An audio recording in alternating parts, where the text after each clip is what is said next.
안녕하세요, 여러분. 오늘은 조금 무거운 이야기지만 우리가 꼭 한 번은 함께 생각해 보아야 할 주제를 이야기해 보려 합니다.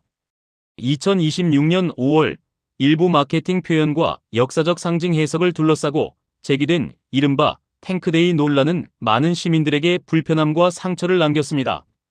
누군가는 과민 반응 아니냐고 말하고, 또 누군가는 이건 단순한 마케팅 실수가 아니라 역사 감수성의 문제다라고 이야기합니다. 오늘 영상에서는 누가 맞고 틀렸는지를 단정하기보다 왜 이런 논란이 반복되는지, 그리고 교육적으로 우리는 무엇을 배워야 하는지 함께 생각해 보겠습니다. 현재 스타벅스는 특정 온라인 커뮤니티 일베의 혐오 표현을 마케팅에 의도적으로 사용했다는 의혹을 받고 있습니다. 518 민주화운동 관련 5월 18일에 맞춰 탱크데이라는 명칭의 이벤트를 진행하고 광고 문구에 책상을 탁 친이라는 표현을 사용한 점이 문제가 되었습니다. 이는 각각 계엄군의 진압 방식과 박종철 열사 고문치사 사건을 희화화하는 표현으로 해석되어 거센 비판을 받고 있습니다. 세월호 참사 관련 4월 16일 참사 추모일에 세일앤 클래식 머그를 출시하거나 뉴턴 텀블러배의 난파 등과 연결짓는 해석, 미니 탱크 등의 명칭을 사용한 것이 희생자들을 조롱하려는 의도가 아니냐는 의혹이 제기되었습니다. 사회적 파장, 정치권이 제명 대통령 등에서도 이를 반인륜적 행태로 규정하며 강력히 비판하고 있으며, 온라인에서는 불매운동과 환불 방법이 공유되는 등 소비자들의 분노가 극에 달한 상황입니다.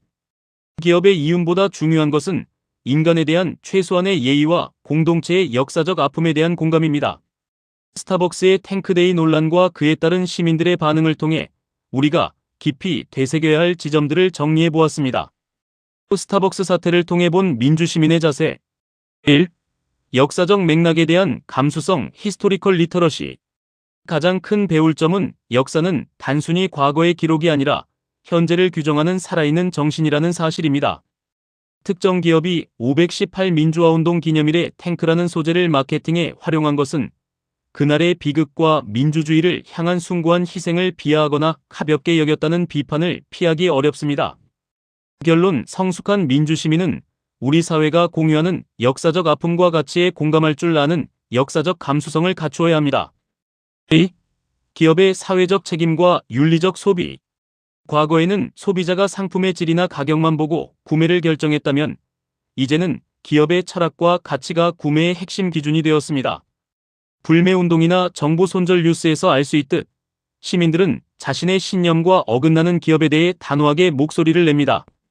결론, 소비는 단순히 물건을 사는 행위를 넘어 내가 지지하는 세상에 투표하는 정치적 행위임을 인식해야 합니다. 3. 디지털 시대의 정보 비판력, 미디어 리터러시. 뉴스들을 보면 실수였을까? 조롱 마케팅 등 다양한 분석과 비판이 쏟아지고 있습니다.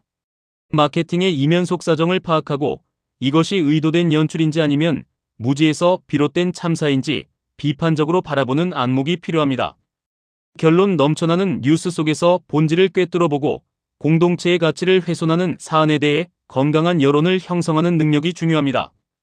역사를 잊은 민족에게 미래는 없다는 말처럼 학교 현장에서 아이들이 지식으로서의 영어를 넘어 우리 사회의 아픔을 공감하고 올바른 역사의식을 가진 깨어있는 시민으로 성장할 수 있도록 돕는 것이 무엇보다 중요해 보입니다.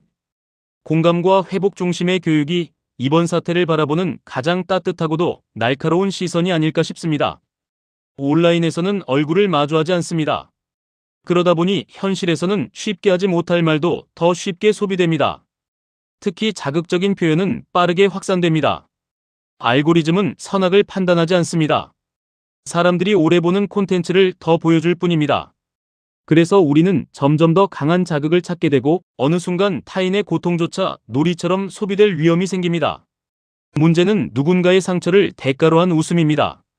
역사는 과거의 이야기가 아닙니다. 오늘 우리가 어떤 사회를 만들 것인가에 대한 질문입니다. 5월이라는 시간은 누군가에게는 평범한 계절일 수 있지만 또 누군가에게는 아직도 기억해야 하는 시간일 수 있습니다. 그래서 역사적 사건이나 사회적 비극을 다룰 때는 더 높은 수준의 감수성이 필요합니다. 표현의 자유와 공감의 책임은 함께 갑니다. 기업도 개인도 플랫폼도 예외가 아닙니다. 그래서 다시 보는 영화 택시운전사.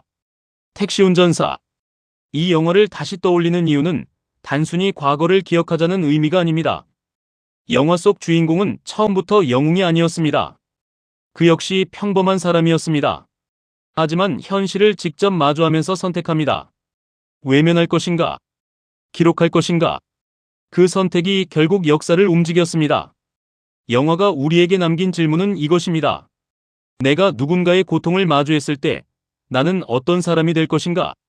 교육은 사람을 길러내는 일이라고 생각합니다.